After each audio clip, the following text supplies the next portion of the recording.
Oi, meus amigos. Bem-vindos ao 4º episódio do ZaraCast. Esse podcast que é meu, é seu, é nosso. É um espaço da direita, um espaço dos conservadores, onde aqui nós conversamos sobre as nossas pautas, sobre as pautas da direita, pessoal. E hoje, com muita alegria, eu recebo aqui um empresário competente, presidente do PTB São Paulo e meu amigo Otávio Facuri, o Faca. Ô, Ale. Obrigado. Eu que te agradeço. Prazer estar aqui com você. E obrigado por essa oportunidade aí da gente conversar sobre o que nossas paixões, eu chamo de paixões políticas, que nossa paixão, né, pelo Brasil é que trouxe a gente para perto um do outro, né? O Faca é meu amigo, defende as nossas pautas de longa data. Outro guerreiro que defendendo as nossas pautas. E eu quero contar um negócio para vocês. Eu vim para o PTB por causa do meu amigo, em confiança ao trabalho que ele vem fazendo, em confiança ao trabalho que ele está desenvolvendo, pessoal. Então, obrigado mais uma vez por você estar aqui.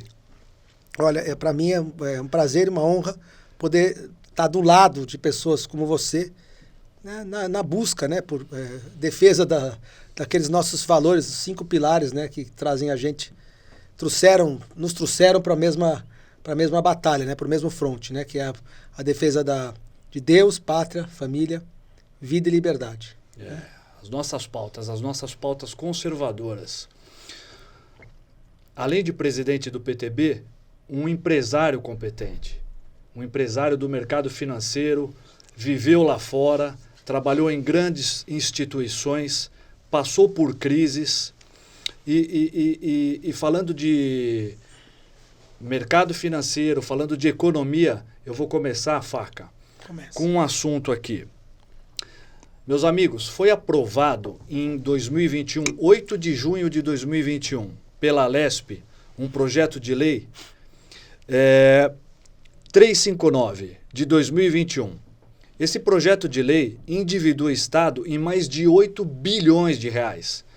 O Agripino Dória mandou esse projeto de lei para a Alesp. Esse projeto passou, pessoal, porque a Alesp, com 94 deputados, a maioria dos deputados na mão do Dória deixou passar esse projeto de lei. Eram tudo carimbador de documento do Dória, entendeu? Os caras estavam lá, que nem um cartório. O que o Dória mandava, os caras, carimbavam. Era melhor ficar em casa, né, e mandar só um eletrônico lá carimbar, que essa Alesp foi uma vergonha. O que fizeram, tudo que o Dória mandava, eles carimbavam. Exatamente. Faca, eles endividaram o Estado em mais de 8 bilhões de reais com bancos nacionais e internacionais. Gestão Dória, fala um pouco pra gente. Bom, gestão Dória, eu vou começar a falar da gestão Dória aqui. Eu vou convidar primeiro os ouvintes a colocar ali um papel higiênico, colocar ali um saco de vômito para ninguém vomitar, porque a gestão Dória foi desastrosa. Ela dá ânsia de vômito só de falar dela. Exatamente. Né? Porque o que esse cara fez? Ele chegou, se botou aquela panca de que era um grande gestor, um grande não sei o quê. Primeira coisa, na verdade ele veio se promover, fez marketing para chegar lá, se vestiu de gari, varredor de lixo, né, só que ninguém cai naquilo, né? O cara que vai para a padaria tomar um café não consegue nem encostar nas coisas, quer dizer, todo... E na gestão dele, o que ele fez? Ele transformou o Estado num balcão de negócios da China, montou escritório não sei aonde na China, começou a lotear o Estado, começou a fazer negócios, promover investimentos de fora, misturou com um monte de mistura de público com privado que não está bem explicado, né?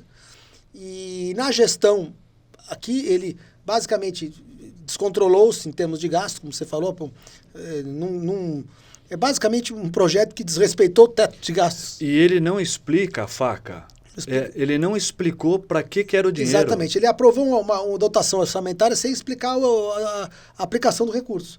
Você aprova a origem do recurso e tem que provar onde vai pôr. Ele não explicou o que vai fazer com o dinheiro. Durante a pandemia, ele fechou o Estado, trancou todo mundo em casa, deixou pessoas sem emprego, sem comida, sem perspectiva, né?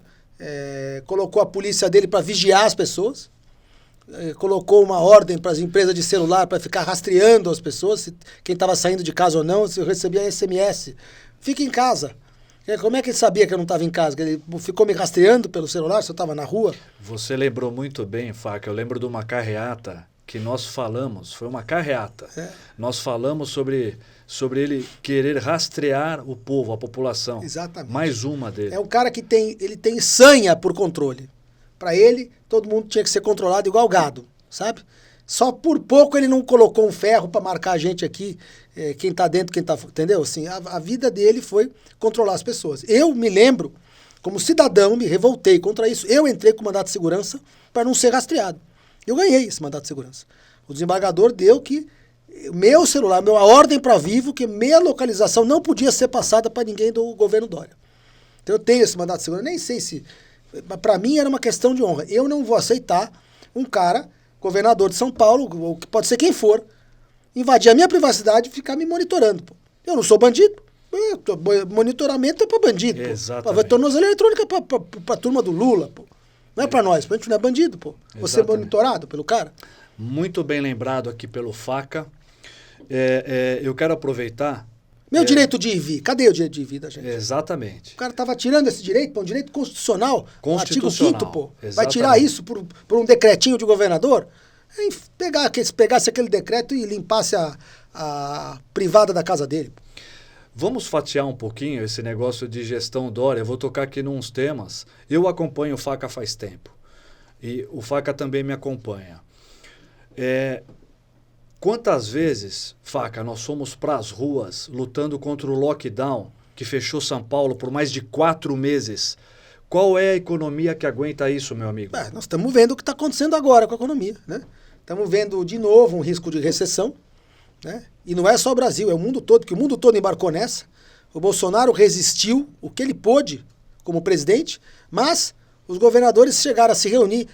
O Dória era um dos que armava o complô de governadores para resistir ao presidente e trancar os estados. Então, com ele, você viu outros governadores, mas ele era o líder, um dos líderes, que fazia aquelas reuniões para decidir os lockdowns.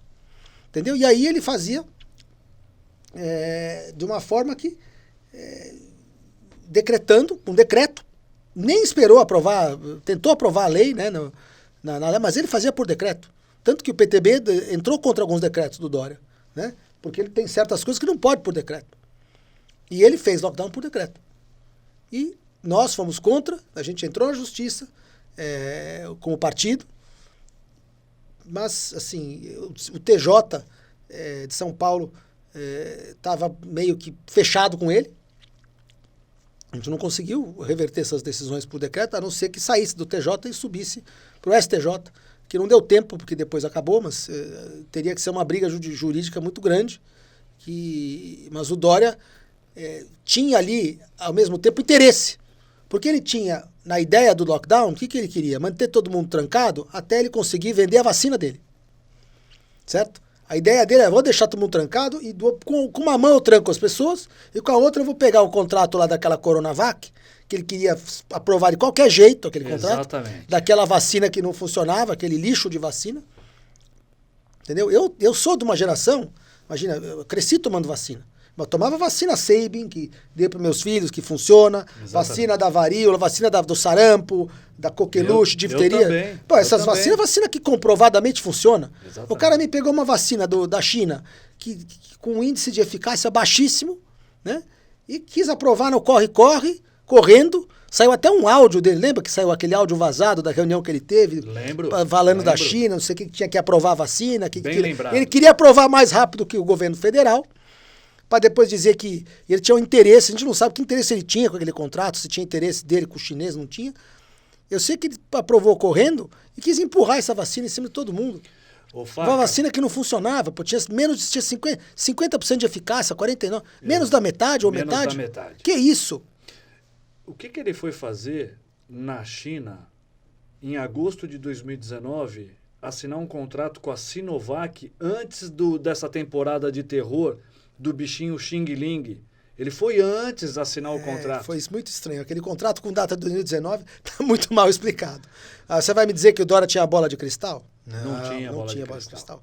Isso aí está muito mal explicado, que isso aí já estava armado, que já tinha um lance todo feito para vender vacina, entendeu? E ele correu para vender a vacina dele, que ele queria vender antes da do governo federal. Exatamente. E detalhe, hein? Esse contrato até hoje está sigiloso. É isso. Como é que ele não divulga esse contrato? Até hoje ninguém viu o contrato da Sinovac. Ninguém viu. Ninguém teve acesso a isso daí. E cadê a questão do ato administrativo? Tem que ser transparente. É o princípio constitucional da transparência em atos públicos. Perfeito. Publicidade do contrato. Exatamente. Eu tenho um vizinho que é professor de direito público. O professor Adilson Dallari, meu vizinho, mora no meu prédio. Pô, eu já conversei com ele sobre isso. Ele falou, isso é o maior absurdo da administração pública em toda a história. Como é que tem um contrato de um governo com uma fornecedora de medicamentos que você não pode abrir? Exatamente. Que história é essa? Um contrato público, de um agente público. Não vai abrir o contrato do Butantan, que é uma instituição pública? Perfeito. Que isso? A Butanvac, Coronavac, que virou Butanvac, e a gente não sabe os termos desse contrato? Tá muito estranho. Muito estranho. Ele nunca foi, né, Faca? Nunca foi pela saúde, nunca foi pela preocupação com isso daí. Como é que o sujeito, se dizendo preocupado com a saúde, manda para a Alesp um projeto de lei 529 de 2020, subindo o ICMS de seringa e agulha, de alimentos? Se ele estava tão preocupado com essa fase, como é que ele manda subir impostos no meio dessa fase? Que eu evito falar o nome aqui, mas como é que ele manda subir os impostos? E adivinha o que aconteceu?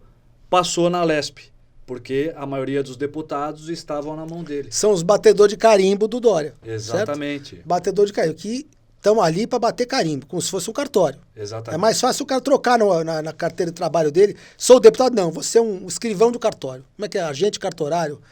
Não sei nem o nome, tabelião. Sei lá como é que chama a profissão. A profissão do cara é bater carimbo no cartório. Não é nem tabelião, o tabelião ainda pensa.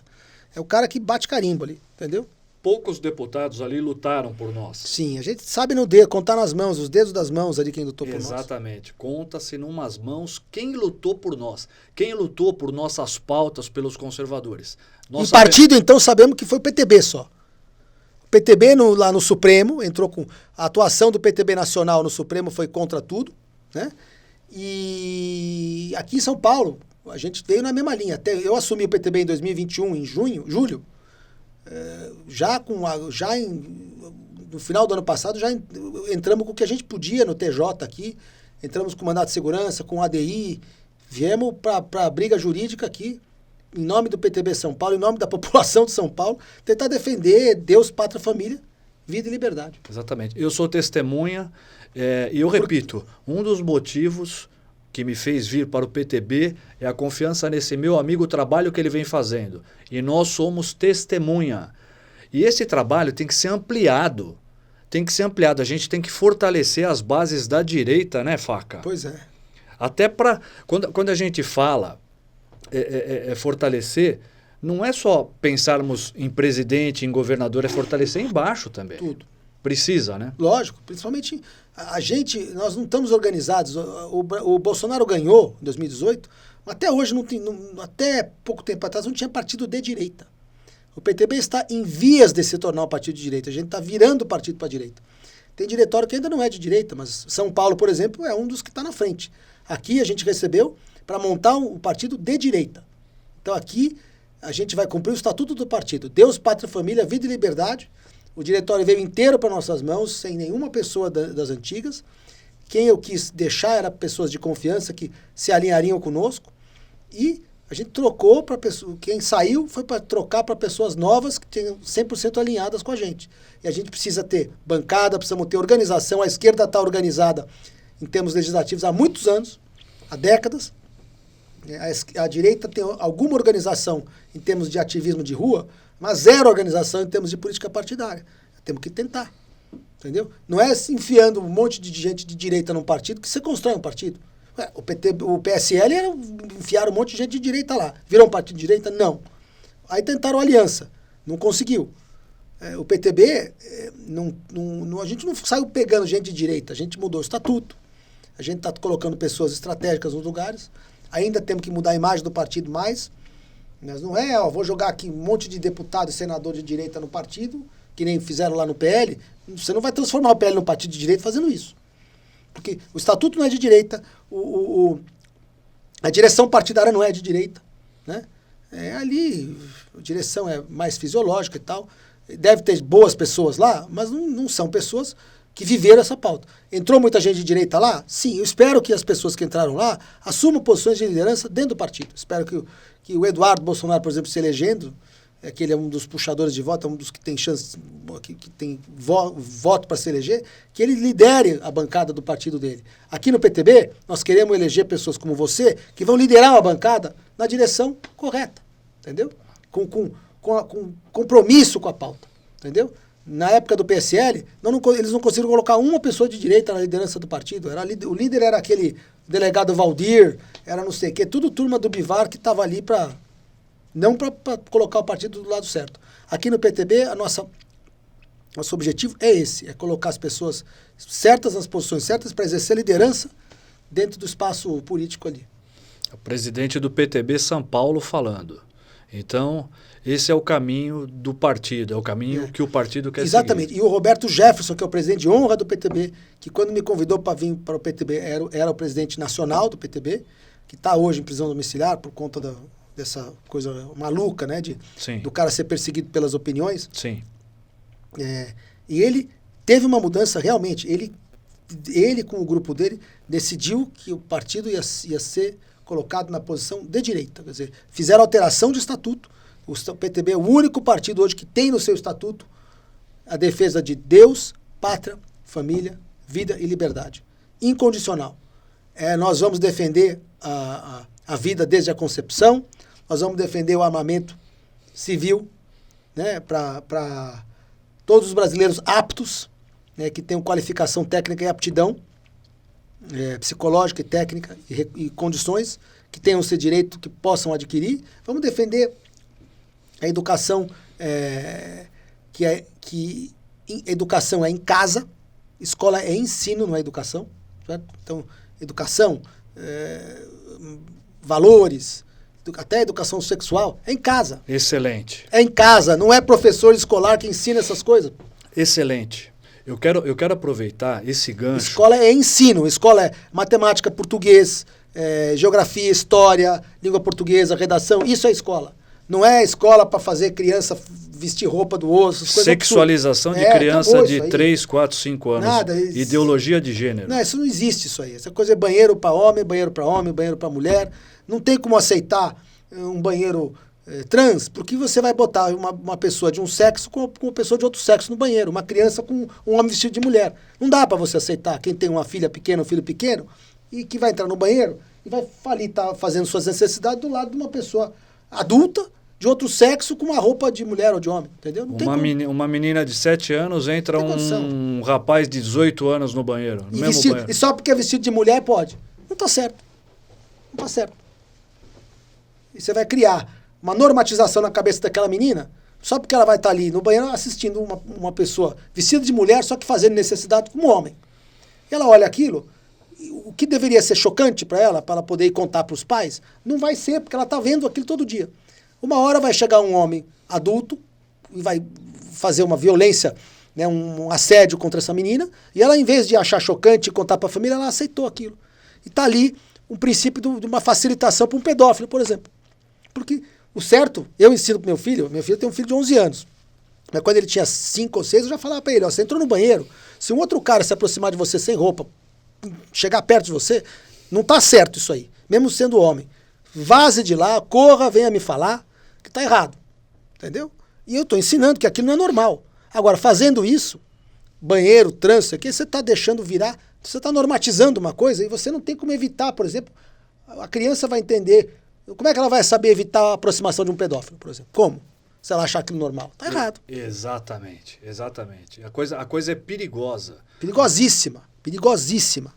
As pessoas acham que a gente tem alguma coisa contra. Não tenho nada contra quem quer. Mulher que quer se vestir de homem que quer se vestir de mulher. Faça a sua vontade. Exatamente. Mas não é para você misturar e criar situações que você possa colocar em risco crianças contra o abuso de pessoas como pedófilos que estão soltos por aí. Exatamente. Não pode deixar usar o mesmo banheiro. Exatamente. Entendeu? Não pode. Eu queria insistir só mais um pouquinho nesse negócio do Agripino, que tem a ver com criança. Sim. Antes de passar para o próximo assunto. O Faca, ele queria derrubar um hospital de 1958 no Morumbi. Ele ia derrubar o hospital para passar o terreno para a incorporadora para construir condomínios de luxo. Hospital Darcy Vargas, de câncer infantil, de 1958. Nós conseguimos fazer uma pressão, ele recuou. Se não fosse essa pressão, ele ia derrubar o hospital. No meio dessa... pandemia, no meio da pandemia. No meio da... É isso aí. O Dória, você sabe, ele tem aquele negócio de lead, onde ele montou essa empresa para você ter contatos com vários empresários. E uma vez no governo de São Paulo, ele podia usar esses contatos dele para fins comerciais ou fins privados. Usar o público, misturar o público com o privado, a gente não sabe direito. Eu não sei que interesse ele tinha, eu não posso acusar, né? Senão o cara vem aqui e me processa. O que eu posso dizer é que podia ter algum interesse. A gente não sabe por que o cara está fazendo aquilo. E que interesse ele tinha, se tinha algum interesse com a construtora, a gente não sabe. Por quê? Porque a vida dele foi uma mistura muito grande de público com privado ali. Entendeu? Vamos falar sobre um assunto que muito nos preocupa também. São tantos assuntos que nos preocupam, mas esse extravasa as fronteiras do Brasil. Quando a gente toca nesse assunto, já não é mais Brasil, é planeta. Cristianismo versus marxismo. Eu até acho engraçado, eu não sei se é engraçado, na verdade, a palavra certa, quando eu vejo algum comunista falar de valores cristãos. Porque marxismo e cristianismo são coisas incompatíveis. São, lógico. Isso acontece muito na União Soviética, na Rússia, né? Porque lá é que você tem um povo religioso, né? Mas você tem uma cultura comunista ainda. A cultura socialista comunista existe lá. Né? O Putin, ele tem essa... O ideólogo dele, que é o Alexander Dugin, já teve debate com o Olavo de Carvalho. O Alexander Dugin, eles têm um cristianismo deles que é meio misturado, né? E eles querem se fazer passar por conservadores. Né? Então, ele tem, dentro daquele esquema de pensamento deles, eles também combatem a ideologia de gênero, também falam que são contra movimentos de minorias gaysistas e minorias, sabe? Eles fazem um combate, só que é por poder e não por valores, entendeu? E a gente vê até hoje pessoas olhando para o Putin achando que ele é um conservador. Gente, comunismo primeiro, comunismo não é ideologia, né? O Olavo já ensina. Comunismo é uma cultura de poder. O cara está ali pelo poder. Ele usa a ideologia, ele usa até a religião, se precisar, entendeu? Na China, eles usam o capitalismo, né? Eles tomaram o controle, implantaram um sistema capitalismo fake, né? Porque eles botaram lá, tem empresas privadas, mas os sócios delas são gente do Partido Comunista. Fica tudo debaixo do Partido Comunista Chinês. Também. Não é o Estado, mas é o partido que está acima do Estado. Lá, o Estado tem posições chaves. Quem ocupa as posições chaves do Estado é pessoas que o partido indica. Então, o partido está acima do Estado e o partido coloca pessoas em Estado e coloca pessoas em empresas privadas também. Né? Às vezes não é nem na maioria. Às vezes a empresa privada tem uma maioria de investidores externos, eles fazem lá um esquema que ela pode ter maioria fora do Partido Comunista. Né? Mas aí o Partido Comunista tem a Golden Share. Golden Share é uma cota que é minoritária, só que ela tem o poder de voto para anular o voto da maioria. Entendeu? Então, eles têm o Golden Share em tudo, os comunistas, as pessoas indicadas pelo Partido Comunista. E, no caso da União Soviética, ou da Rússia, né? Falando da União Soviética não existe mais. Na Rússia, mistura com religião, porque o povo é mais religioso, então ela tem essa coisa de buscar os valores e tal, mas não é como no Ocidente, entendeu? Eles têm lá uma filosofia que tem uma definição, é o eurasianismo, né? Que eles querem implantar o esquema cultural, religioso deles, né, de poder. Então, muita gente fala, os russos estão lutando contra o globalismo. Estão lutando contra o globalismo ocidental, que não é cristão, né, que é anticristão. O globalismo ocidental é anticristão. diria que é satânico, porque os caras que estão por cima dele, aqueles Rothschild, aqueles não sei o quê, Sim. eles têm rituais satânicos. Sim. Se você pegar na rede social, tem lá uma foto do Jacob Rothschild com aquela bruxa, como é que ela chama? Marina Abramovich, com sangue, faz sangue de feto, com sangue menstrual, É satânico. uma coisa horrorosa, uma pintura na parede, um negócio horroroso, satânico mesmo. Tem essa foto, quem quiser assistindo, procura porque tem. Um ritual satânico com sangue, o Rothschild com essa bruxa aí. Inclusive essa bruxa esteve aqui no Brasil já. Lá no centro de São Paulo, tem foto dela com a Madeleine Lasco, tem tudo, se procurar. E esse pessoal é satânico. E como combate a isso, veio o eurasianismo soviético, né, russo, e o Putin, que é o comandante desse movimento, com a ideologia criada, né, com a parte intelectual vem do Alexander Dugin, e eles estão lá se colocando combatente do globalismo. Mas o que eles querem impor é o modelo deles. E hoje eles têm financiamento pela China, recebem recursos da China, porque sozinho também não dá, e a gente hoje no Brasil, tem gente no Brasil que acha que é bonito. Ah, sim, vamos se aliar com eles porque eles vão combater o globalismo. Vão combater o globalismo, mas vão querer impor o esquema de poder deles. Eu não aceito governo único. Não aceito governo global. A gente é cristão. Exatamente. Cristão é o seguinte, o único governo único que a gente aceita é o governo de Jesus Cristo. Exatamente. Que é uma promessa na Bíblia, né? Que depois que acabar isso é uma promessa do livro de Apocalipse. Depois que Jesus derrotar o mal no mundo, né? A volta de Cristo seria para ele derrotar o mal. Depois que ele derrotar o mal, ele vai governar o mundo. Acho que é por 1000 anos. Esse governo global eu quero. Governo único eu quero. Governo de Deus, de Jesus. Mas enquanto ele não existir, Deus governando, Jesus governando, os homens têm que se unir e dentro de cada nação se governar.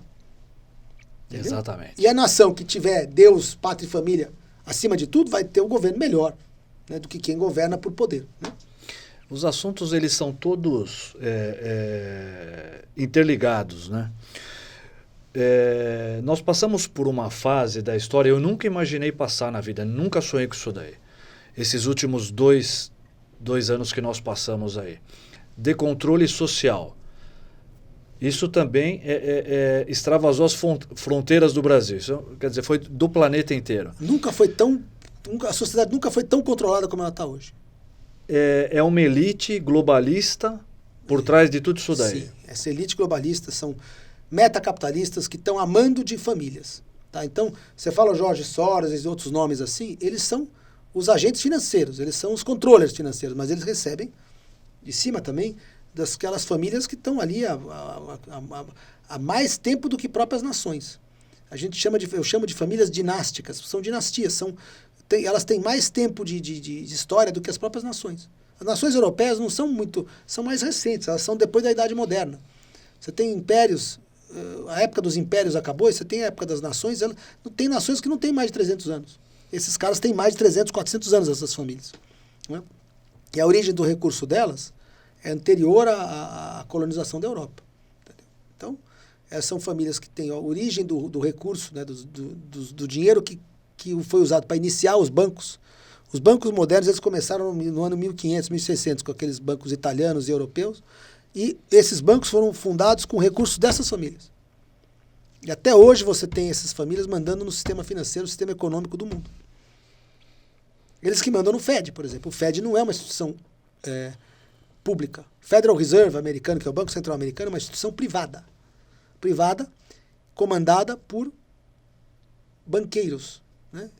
E capitalistas, metacapitalistas, acima dos governos. Tem muita gente de olho nessas eleições do Brasil agora de outubro. Inclusive esse povo que a gente está mencionando aí. Nós vimos o que aconteceu na Colômbia, essa vitória do Petro. Aquela vitória de 49 contra 51 contra 49. Aquela margenzinha igual a da Dilma com a Aécio. É sempre assim, 51 a 49. É sempre assim. Eu não gosto disso. Eu já vi esse filme antes. Isso é muito preocupante. Aliás, o primeiro discurso do Petro, Faca, foi dizer que ele queria soltar os presos. No primeiro discurso dele, e que que nós fizemos aqui no Brasil, né? Soltamos todo mundo na pandemia, né? Exatamente. Porque não pode ficar na cadeia porque dá doença. Agora em casa você tranca nós. Exatamente. Quer dizer, eu tenho que ficar trancado em casa porque tem doença na rua. Agora, o preso não pode ficar trancado na cadeia porque tem doença na cadeia e ele pode ir pra rua. Eu, em casa, não. Eu tenho que ficar em casa porque na rua tem doença. Como é que é essa lógica? Eu nunca consegui entender. O primeiro discurso do Petro na Colômbia. Vamos soltar os presos e vamos melhorar o relacionamento com as Farc. Ele falou no primeiro Mas ele é das discurso. Farc, não é? O partido dele M19, é um partido que veio das Farc, né? É. Não é? Se eu não me engano, é isso. Se eu não me engano. O Olavo já tinha falado que o objetivo dessas Farc era se transformar em partido político. O professor falava. Falava. Eu coloquei no meu Instagram outro dia um áudio dele explicando isso em 2012, que isso estava acontecendo. O cara falou isso 10 anos antes e aconteceu exatamente o que ele falou. A turma da esquerda. Que hoje ele não está nem vivo para ver isso, mas aconteceu. Essas eleições não é só importante para o Brasil, é importante para O que acontece? As ilegalidades acontecem. Se a gente não reage, é o contrário, eles vão se tornar partido e vão prender quem está legalmente fazendo a coisa. E o pessoal é o seguinte, se eles não forem presos, porque estão agindo ilegalmente, por exemplo, o PT. O PT já tinha motivo para ter sido fechado, porque o PT recebeu recursos do exterior. Isso não pode. Isso tem regra. Na lei eleitoral é clara. Partido não pode receber colaboração externa. Nem colaboração, nem dinheiro. Mas o Lula recebeu dinheiro até do Muammar Gaddafi, daquele déspota lá que era da Líbia, né? Que era tão ruim que o próprio povo matou ele na rua. Tão ruim que ele era. E o Lula recebeu dinheiro dele, recebeu dinheiro de Irã, recebeu de todo mundo. E ninguém investigou isso. Os caras investigaram o Lula e o PT por causa de um triplex. Mas quanto tempo você consegue deixar na cadeia um cara que faz uma fraude para ficar com triplex? Lógico que não vai ficar preso muito tempo. Você vai pegar 10 anos de cadeia, vai cair para 5, cair para 2. O Lula está solto, mas eventualmente ele ia estar solto não por suspensão da condenação, mas por progressão de pena. Porque o Brasil, uma pena de 10 anos vira 2. Então, você perseguir criminalmente o cara por um crime de lavagem de dinheiro de R$1 milhão, você não consegue deixar ele preso muito tempo. Agora, por que eles não perseguiram os criminosos pelos crimes hediondos, graves?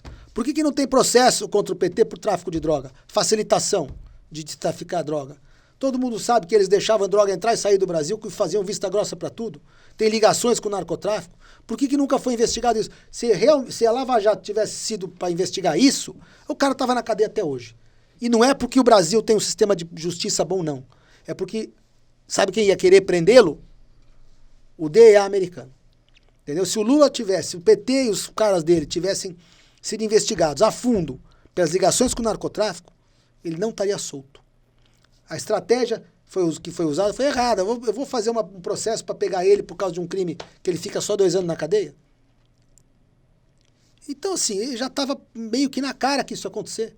A gente achava ótimo porque a gente batia a palma lá atrás. Vai prender o petista, ladrão. É bom prender ladrão.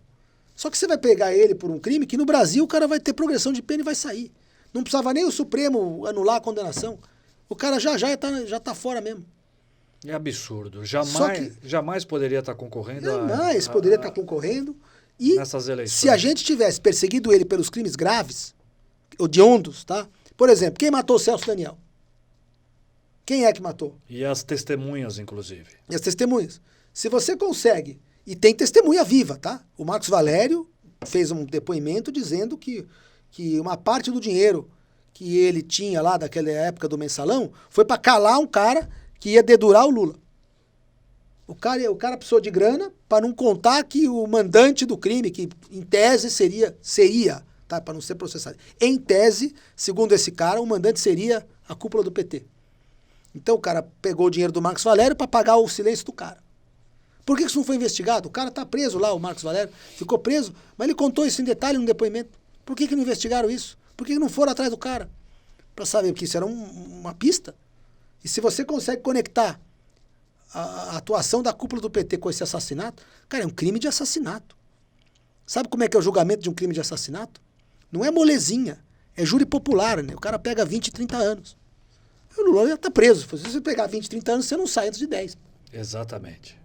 Entendeu? Exatamente. Então, assim, você não perseguiu ele por esse crime. Você não perseguiu ele por narcotráfico. Você foi perseguir ele por causa de triplex e sítio. Aí o cara tá solto mesmo. Então, a estratégia teria que sido outra. E ainda dá para fazer isso. Porque tráfico de droga é um crime que afeta sociedades fora do Brasil. Se você chegar pro governo americano e falar assim, meu, tenho ligações fortes aqui com o tráfico, os caras mesmo investigam lá e mandam prender de lá. E aí não tem STF que segure. Porque se vier uma ordem internacional de prisão, o STF não segura. O cara entra de helicóptero aqui de madrugada, de Black Rock, aqui, pega o Lula dentro de casa. E leva, quando o cara acordar, ele tá lá em Miami sendo julgado. Entendeu? Esses caras todos, por que eles têm medo quando pousa aqui a CIA, quando não sei o quê? Porque uma hora o cara pode pousar e levar o cara de noite, pô. Ele escapa do STF aqui, da nossa PF, não sei o quê. Escapa, mas não escapa deles. Entendeu? É uma pena. Porque esse era o jeito de pegar os caras de vez na cadeia sem saída. O Faca lembrou aqui desse negócio de partido receber dinheiro de fora. Não pode. E outra coisa, né, Faca? O Banco Nacional de Desenvolvimento Econômico e Social, o BNDES, ele é para trabalhar para o Brasil. Não para se mandar dinheiro para Angola, Cuba, Venezuela. Pois é, você vê. É exatamente isso. Aqui no Brasil nós tivemos o governo do PT. O que o governo do PT fez? Concluiu muitas obras. Concluiu um porto em Cuba, concluiu o metrô na Venezuela, concluiu não sei o que, estrada em Angola. Aqui no Brasil ele concluiu o quê? Ele deixou um monte de obra não concluída aqui. Ele não concluiu o Belo Monte lá, não concluiu a transposição do Rio São Francisco. 15 anos de PT e nada de concluir essas obras. Concluir obra, concluiu lá fora do Brasil. Exatamente. Aqui não concluiu nada. Quem concluiu essas obras foi o Bolsonaro. Concluiu o Rio São Francisco, concluiu outras coisas que a Dilma deixou aí. E o PT só conclui coisa fora do Brasil. Exatamente. Para brasileiro não concluiu nada. Exatamente. Então nós estamos aqui sofrendo porque o nosso dinheiro foi usado para perpetuar ditaduras comunistas fora do Brasil. Exatamente. O Maduro já tinha que ter caído. Se não fosse o Lula, o dinheiro que os caras deixaram... O Brasil avançou tanto dinheiro para a Venezuela, e não é empréstimo. Empréstimo estava no papel. Era dinheiro que não ia voltar. Eles já sabiam que não ia voltar. E não voltou. Não voltou. Você viu para sustentar os caras lá. Sustentou mais tempo. Meu assessor aqui é da Venezuela. O cara sabe que eu estou falando a verdade. Entendeu? Esquerda nunca mais. Não dá para votar nesses caras. Entendeu? Você tem que escolher alguém que você vai votar que seja patriota, que vai fazer funcionar as coisas para brasileiro, não para gringo comunista. Exatamente. Vamos entrar agora num assunto. Armamento, Faca. Fala para nós. Olha, é um assunto que me interessa muito, porque eu sou um atirador esportivo, eu sou CAC. E eu sou daqueles que acredita que o armamento na mão de civis, ele não só garante a vida, mas como garante a liberdade. Durante o governo Bolsonaro, a gente vê aí anunciado um aumento de 600 e não sei quantos, 200 e não sei quantos por cento, você tem um percentual alto aí de registros de armas na mão de civis. Acho que são 650 mil novos registros de armamento, de armas, durante o governo Bolsonaro, nos últimos 3 anos. E, ao mesmo tempo, você vê uma redução das mortes violentas. Todos os anos de governo Bolsonaro. 2019, 2020, 2021. Reduções subsequentes. Ao mesmo tempo que onde aumenta-se o número de armas legais na mão de cidadãos de bem. Então, só com esses dois dados cruzados, você já desmontou aquele argumento... As narrativas. Aquele argumento mentiroso, aquela narrativa mentirosa, esdrúxula, usada lá pela turma da esquerda na década passada, na década retrasada, quando eles queriam aprovar aquele plebiscito. Primeiro veio o Estatuto do Desarmamento, dizendo que não, vamos desarmar o povo, né? Porque nós vamos reduzir a criminalidade, reduzir as mortes. Porque o argumento deles era mais armas, mais mortes. Então, primeiro, já foi derrubado pela própria trajetória. Você tirou as armas das pessoas? Tirou. O Estatuto do Desarmamento tirou. As pessoas iam entregar as armas. O que aconteceu com as mortes violentas? Aumentaram em vez de diminuir. Então ali você tinha... retirou-se as armas, aumentou as mortes. Aí eles inventaram um monte de desculpa para dizer que não, que foi coincidência, que não dá certo. Tá bom, então como é que desmonta a coincidência? Vamos fazer o contrário? Vamos aumentar as armas, ver se a morte continua subindo. Porque se é coincidência, a gente vai aumentar as armas e a morte não vai continuar subindo, porque não tem correlação. Só que tem correlação. E a correlação é inversa da deles. A gente dizia, vai aumentar as armas, vai reduzir as mortes.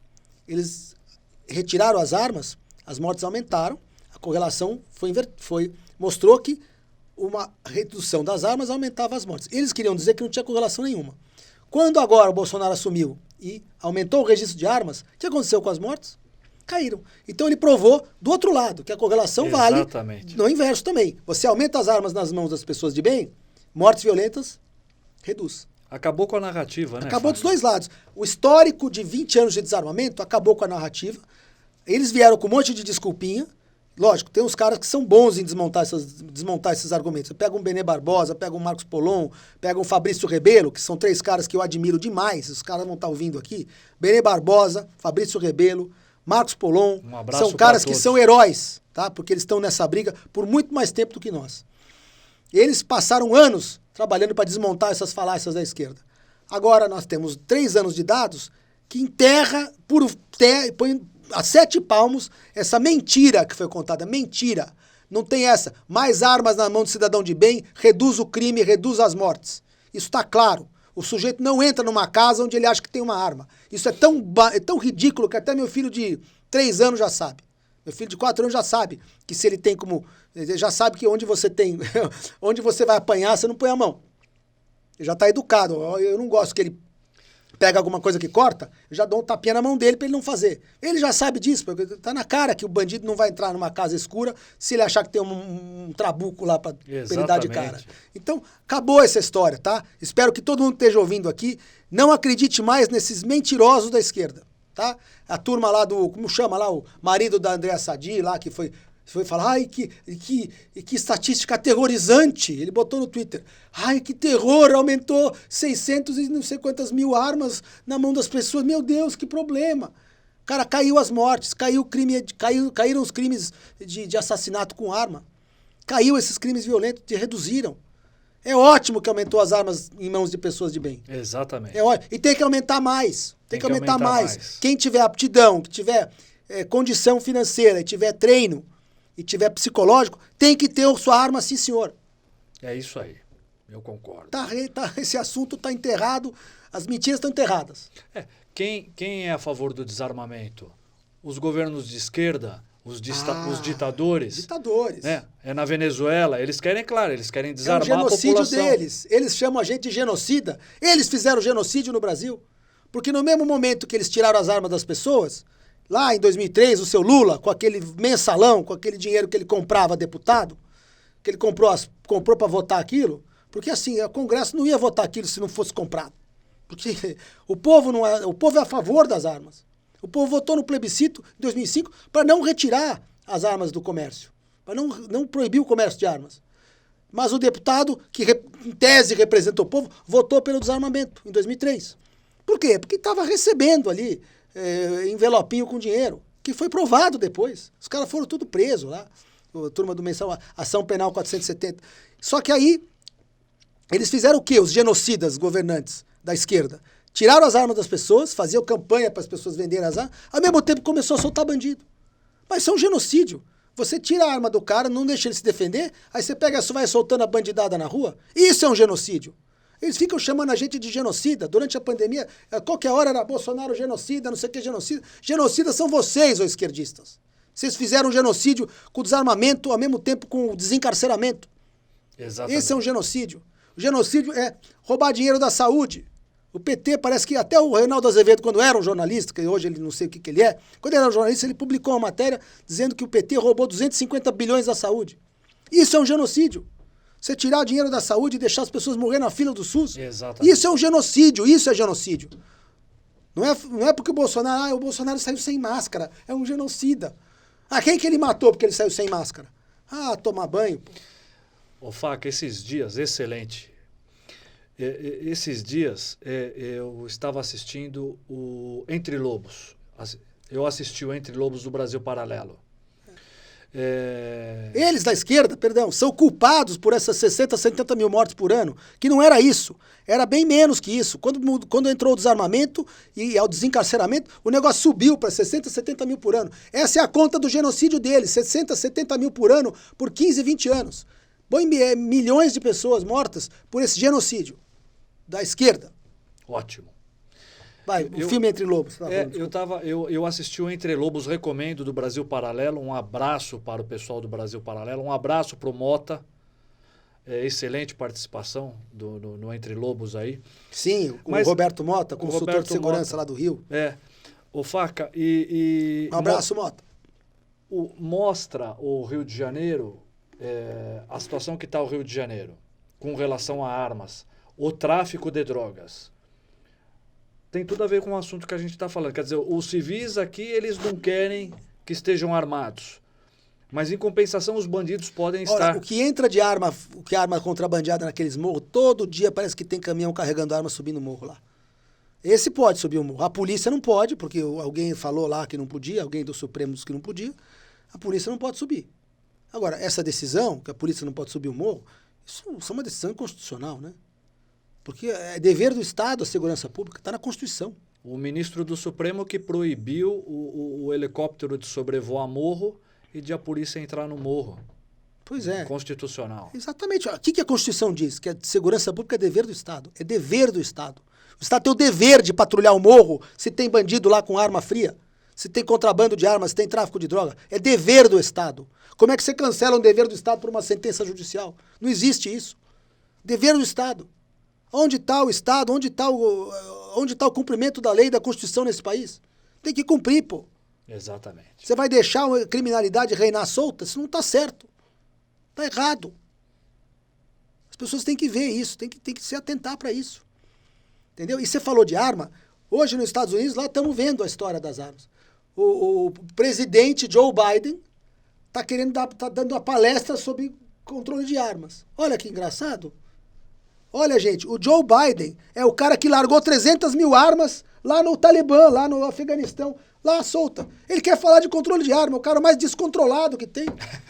Caramba, e como é que o cara quer me ensinar controle de arma se ele largou a arma pros talibãs lá? Muito bem lembrado. Caramba, não faz sentido, você entendeu? É uma piada. É piada. Aquele velho gagá que tá lá governando os Estados Unidos, queria falar de controle de arma. Foi andar de bicicleta, caiu. Com a bicicleta como é que o cara que esquece 300 mil armas na mão dos talibã lá, quer falar de controle de arma pro civil americano? Quer dizer, para eles, pro talibã pode largar tudo, pro americano eu vou controlar aqui. Ah, palhaçada isso, não quero nem ver isso aí. Exatamente. Para encerrar, eu vou tocar num tema aqui que tem tudo a ver com o nosso momento e é uma das pautas que a gente mais luta, mais briga, aliás, nos últimos anos, liberdade. Né? A liberdade de expressão, liberdade de ir e vir. Fala para nós, Faca. Pois é, liberdade é um dos direitos naturais. O Tratado dos Direitos Naturais, de John Locke, lá no século XVII, século XVIII, definiu, século XVII, definiu, né, os direitos naturais são aqueles que Deus deu. A gente define como direitos naturais aqueles intrínsecos à vida humana. E são 3, em tese. Vida, liberdade e propriedade. Por quê? São naturais. Vida, você nasceu com ela. Ninguém revoga a tua vida ou tira o teu direito de viver nem por decreto. Não é um direito positivo, é um direito natural. Você está vivo, você tem direito de estar vivo. Então, desse direito natural derivam os outros direitos associados ao direito à vida. Como, por exemplo, defesa pessoal, né?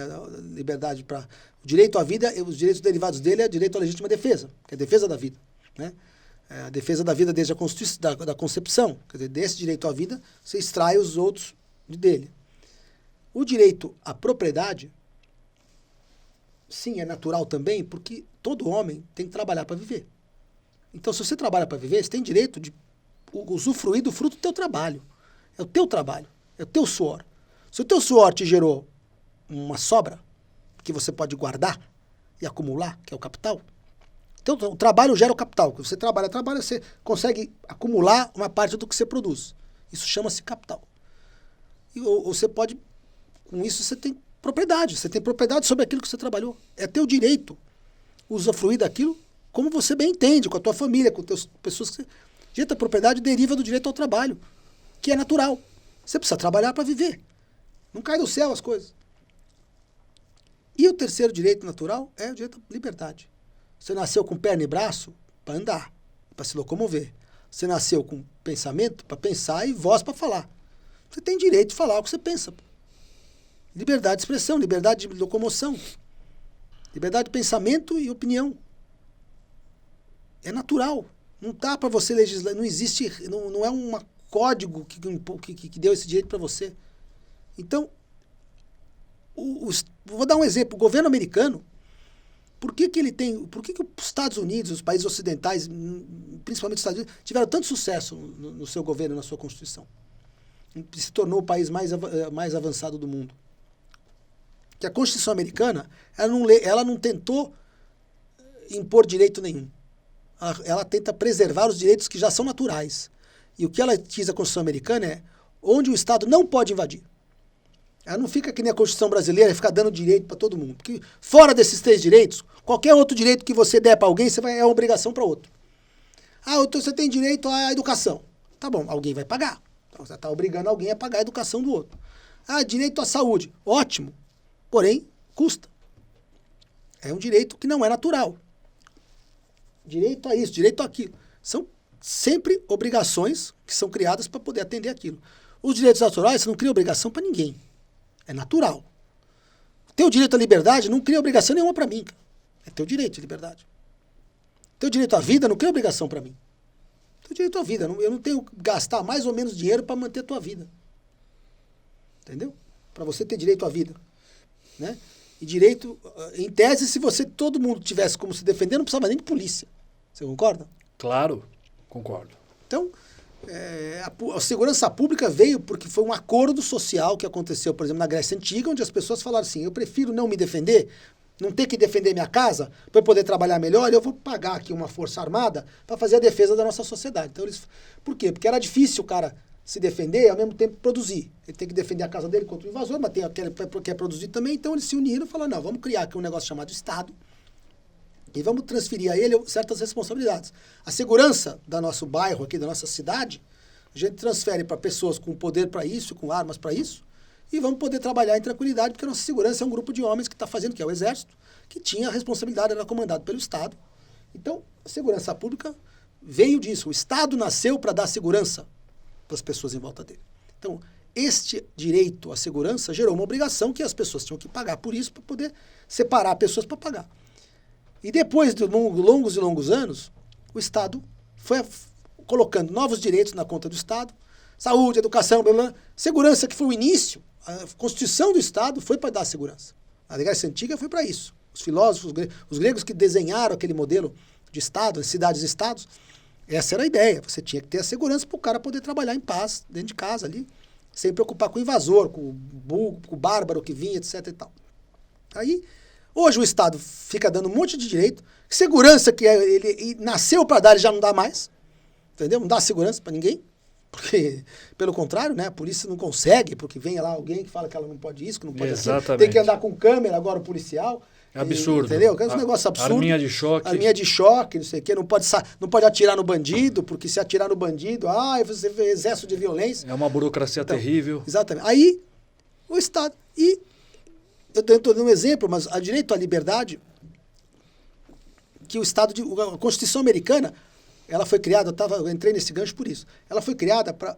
O objetivo dela é proteger os direitos naturais e proibir o Estado de invadir esses direitos. Por isso... E toda a construção do governo americano, do Estado americano, é para isso. O Estado existe para defender os direitos naturais das pessoas. O Estado existe para proteger, para que esses direitos naturais não sejam invadidos e retirados. Então, lá na Constituição americana o Estado tem que defender a liberdade de expressão. É proibido cercear a opinião de alguém, previamente, censura prévia. É proibido você retirar a arma de alguém lá. Porque todo cidadão, pela Constituição, tem direito a ter uma arma de fogo. Se armar pela Constituição americana. Eles estão tirando até hoje. O Biden está querendo regular lá. Apesar dele ser um desregulado com o Talibã, ele quer regular com... Ele quer regular com... Então, o sucesso do governo americano é esse. O sucesso da estrutura estatal americana, do Estado americano, a Constituição americana... É respeitar. Ela criou salvaguardas para defender os direitos naturais. Que esses 3. Que é o que eu gostaria que funcionasse no Brasil. O governo tem que trabalhar, o Estado tem que trabalhar para defender que o cidadão não perca esses 3 direitos. E você falou da liberdade, eu estou pegando o gancho de todos. Muito Porque bom. na hora que você perde esses 3 direitos, você perdeu a tua vida. Excelente, Faca. Excelente. Não existe, pessoal, meia liberdade. Ou se tem liberdade de fato e de direito, ou não se tem. E muito bem dito pelo Faca, nos Estados Unidos é uma coisa, no Brasil vem acontecendo outra diferente. Eles fazem diferente. Sabe como é que eles fazem para tirar... Agora eu vou voltar para a liberdade que você falou. Eles estão tirando o teu direito à liberdade de expressão. Sabe como? Não é tipo, mandando você calar a boca. É com aquela coisa, começou com o politicamente correto, né? Aquela coisa, não é legal você falar isso. E fica lá todo mundo te pressionando. Aí depois começou com essas acusações. Homofóbico, não sei o que lá. Cara, desculpa, homofobia... Quem diz o que é homofobia? Quem que define homofobia? Outro dia eu estava ouvindo o Silas Malafaia falando um tempo atrás. Não é o pastor da igreja que define o que é homofobia. Não é o deputado hétero ou homossexual que define homofobia. Cara, é o médico psiquiatra que define o que é. Uma fobia é uma doença, certo? Ou um medo, alguma coisa, uma agressividade. Homofobia é, pela definição médica, técnica, é você ter uma raiva, um ódio de uma pessoa por ela ser homossexual, a ponto de você querer bater nela, violentá-la, causar ela dano físico ou morte, ou dano psicológico, você querer fazer dano para essa pessoa. Certo? Isso é homofobia. Isso, lógico, é um crime. Foi equiparado ao crime de racismo, né, pelo STF, apesar de eu não concordar com esse tipo de postura, que ninguém pode definir o que é crime a não ser uma lei. Né? Eu acho errado você ter ódio de qualquer um, seja hétero ou homossexual. Exatamente. Não pode ter ódio de ninguém, não pode querer matar ninguém. Exatamente. Entendeu? Então, é simplesmente fobia de um ser humano já é errado. Fobia, quer dizer, vontade de agredir, de matar um ser humano já está errado. Seja a pessoa hétero ou homo. Mas, enfim, é errado. Agora, eles pegam, chamam de homofobia qualquer opinião de qualquer pessoa. Uma piada vira homofobia. Opinião, tá então, virando. isso é censura, porque não tem crime o cara ter uma opinião, pô. Exatamente. A opinião não é homofobia. A opinião é opinião, pô. Exatamente. Eu não tô com raiva de ninguém, eu tô com ódio de ninguém. Eu quero que o cara seja feliz. Faz a opção dele, viva feliz da vida. Só não venha impor que eu tenho que fazer essa opção pra mim. Eu tenho que, entendeu? Fazer meus filhos aprenderem na escola o que eles querem. Não, meu filho vai aprender sobre isso o que eu defini em casa que ele vai aprender. E não o que a escola manda. Exatamente. Entendeu? Porque eu sou o chefe da família. Eu que ensino para o meu filho o que eu devo ensinar sobre a educação sobre dentro educação, inclusive orientação sexual. Eu ensino o que eu quiser. É a formação, a educação dentro de casa. Dentro de casa. Eu que sou educação. A escola é ensino, certo? Eu sou educação do meu filho, você é do seu. A escola ensina matérias que são ensinadas. É a formação dentro de casa. Exatamente. Então, para deixar isso claro, né? Esta coisa de começar, aí você chama o cara de racista, fascista, nazista, homofóbico, não sei o que, tudo para o cara ficar quieto. Porque você está querendo acabar com a opinião dele. É para dar um cala-boca. Piada, cala a boca. É. Entendeu? É para censurar, é para dar um cala-boca. Aí você chama de homofobia, por exemplo, qualquer opinião do cara, qualquer piada que o cara faz. A homofobia. Eu não tenho raiva de ninguém, eu não quero machucar ninguém. Nem hétero, nem homo, nada. Eu não quero ver todo mundo feliz vivendo a sua vida. É isso aí. Então é isso, é isso. E tem gente que precisa ouvir isso que eu estou falando. Viu? Cara que me acusam aí. Muito bom. Faca, meu amigo. A gente está chegando aqui num final de mais um episódio do ZaraCast. Hoje eu estou muito feliz com a tua presença. Eu te agradeço de coração por estar participando. Você é um amigo. Eu já te peço para voltar. Para a gente continuar essa conversa. Com os temas que faltaram aqui para a gente falar, né? Obrigado por ter vindo, por estar aqui comigo. Obrigado, Ale. Obrigado, viu? Obrigado mesmo. Meus amigos, estamos chegando aqui no final desse episódio do ZaraCast. É meu podcast, é do Faca, é nosso, é um espaço da direita, é um espaço dos conservadores. E é disso que nós precisamos, pessoal. São as pautas que nós defendemos, falamos de liberdade, falamos de tantas pautas. Nós temos o direito a falar, a opinar. Né? Então, opinião não é crime, viu? Opinião não é crime. Exatamente. Muito obrigado pela participação de vocês. Eu peço que vocês, pessoal, mandem sugestões, tragam sugestões, vamos participar. Um forte abraço a todos e até o próximo episódio. Obrigado. Curta e compartilhe, pessoal, esse episódio. Curta e compartilhe.